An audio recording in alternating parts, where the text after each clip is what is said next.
February 3rd, 2022. That was the date I lost $100,000 in a single day. Don't feel too bad for me, it could have been a lot worse.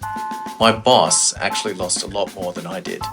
He lost $30 million on that same day. Sorry, did I say 30 million? I meant 30 billion. You see, that was the day Facebook, now known as Meta, announced their quarterly earnings, and for the first time in over a decade, their user base had shrunk. The market responded immediately. The share price plummeted, and the resulting fall set a record for the largest one-day value drop in stock market history. Tech industry analysts went into a frenzy, with opinions divided into one of two camps. There were those who saw this as Meta finally jumping the shark and beginning their slide into irrelevance to give way to newer players like TikTok. And there were others who said that, much like when Apple launched the iPhone, this was Meta's big moment of game-changing reinvention. So in this video, we're going to answer the question, how does Facebook innovate? And what lessons can we take away from one of the most innovative companies on the planet?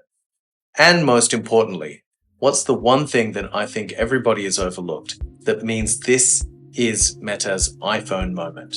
I'm Amer Iqbal from 5 Ways to Innovate. On this channel, I share insights and stories from my 20+ years leading innovation at some of the world's top companies, including Facebook and Deloitte Digital. In order to analyze Meta's innovation strategy, there are 3 parts of the story we need to talk about: how they've managed disruption to the core advertising business, how they're reinventing tomorrow's Metaverse business, and how they're handling the process of transformation. Of course, we all know that Meta's core business is... Senator, we run ads. I see.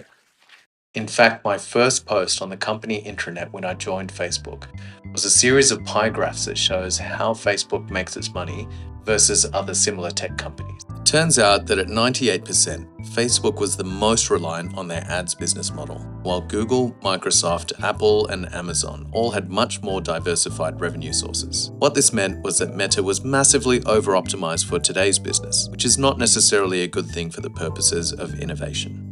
This vulnerability was exposed in 2018 when the company began to run into a series of struggles. They ran into a string of scandals and public backlash. Accusations of election hacking and revelations by whistleblowers led to legal woes. Then, external changes to the ads ecosystem threatened a huge chunk of Meta's ads revenue. And finally, there came a seemingly never-ending parade of high-ranking executives exiting the company.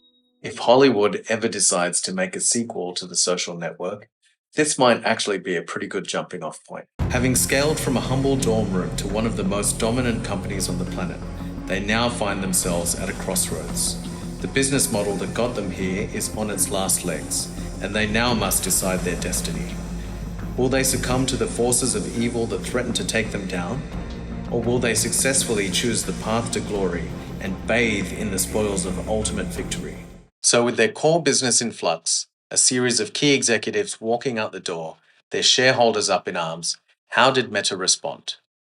Well, the first thing they did was to consolidate and streamline their core business. They promoted Patrick Harris to head of channels, which grouped together the 4 key business units that drove the ads business under a single umbrella. This allowed these teams to more efficiently pull in the same direction. It also helps that Patrick is one of the nicest and most capable people I've ever had the pleasure of working with, so in him they had the perfect person to steady the ship. Their second course of action was to use adjacent innovation to provide air cover. New offerings were developed that provided upsell opportunities to maximize value from existing advertisers. Commerce solutions like Instagram Checkout and Facebook Shops were launched, and business messaging solutions like WhatsApp and Messenger were prioritized to meet the growing user shift to these services. These adjacencies serve to diversify Meta's portfolio and reduce their reliance on the core ad solutions that were under attack. While the core was being steadied, Meta's sights were already set on the future. Welcome to the Metaverse. Not many companies believe in their future vision so much that they rename the entire company, but that's exactly how much Facebook believed in the potential of the Metaverse. While a lot of the public focus to date has been on consumer tech like Quest VR and AR glasses,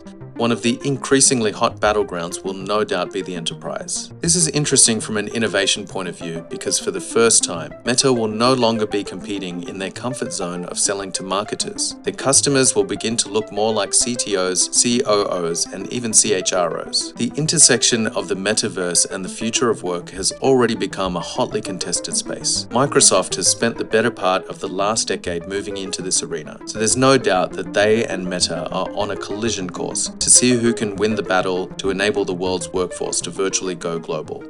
How are they approaching this transformation? Well, for the time being, it's a vision of what the future could hold, with a number of business units all organized under the newly established Reality Labs division. The purpose of this new division is to create a distinct structure where it's okay to invest in an undefined opportunity space with evolving KPIs. In this sense, Reality Labs represents truly explorative innovation. They're willing to experiment in spaces no one has gone yet. The most actionable lesson we can take away from Meta's approach to the future is to look at how they're investing. For a company that makes $120 billion per year in global revenue, to be spending around 10% of this in the purely transformational space is pretty unheard of for most corporates. However, it should be stated for the record that this is what it takes to be one of the most innovative companies on the planet. Now, for those companies who don't quite have the stomach for this level of investment, we typically recommend a total allocation of innovation investment to be determined, and then about 10% of that budget to be put towards transformational plays.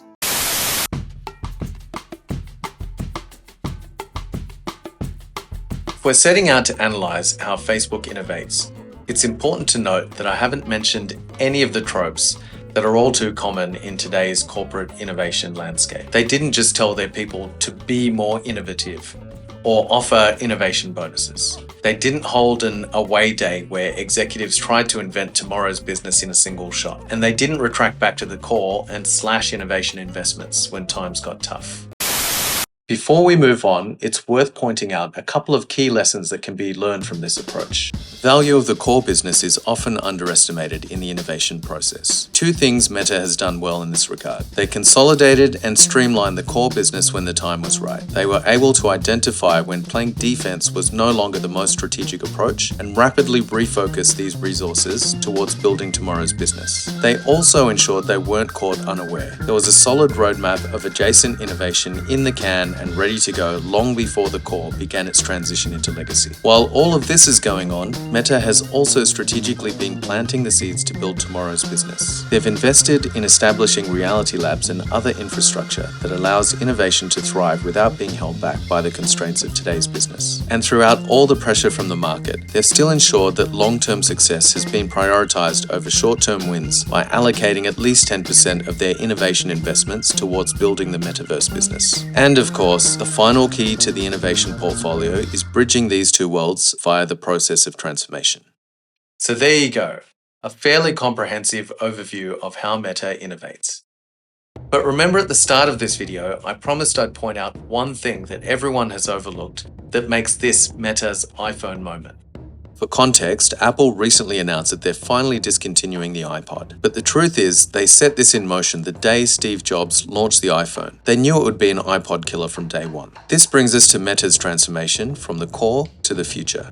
When Facebook announced that they were rebranding to Meta and refocusing the business on the metaverse, many jumped to accusations that this was just a PR stunt designed to distract us from the company's current media woes. Sure, the timing of the name change may have been questionable, but there is one big thing that everyone seems to be missing. As we know, the first big problem with innovation is that it can be hard to see. Time and again, industry experts have failed to see game-changing innovation, even as it happens right in front of them. For some great examples throughout history and a breakdown of the 3 big problems with innovation, check out the video link above.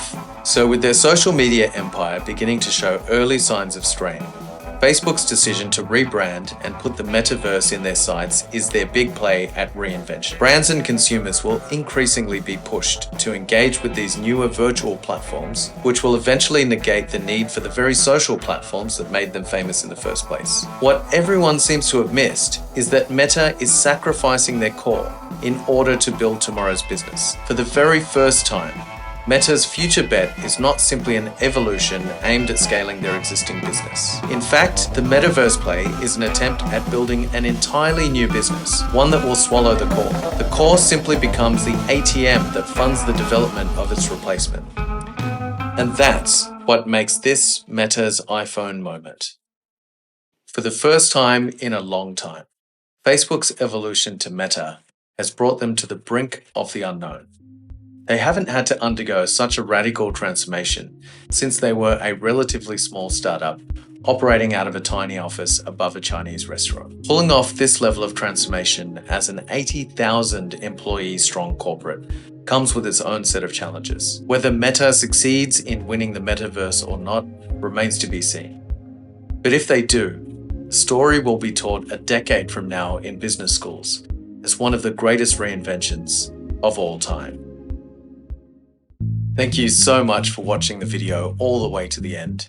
If you'd like to support the channel, please be sure to like and subscribe. If you like our content, check out our other videos and visit us at 5waystoinnovate.com to find out more about our mission to help 1,000 corporates reinvent themselves in order to build the business of tomorrow. I'm Amer Iqbal. Stay tuned and I'll see you soon.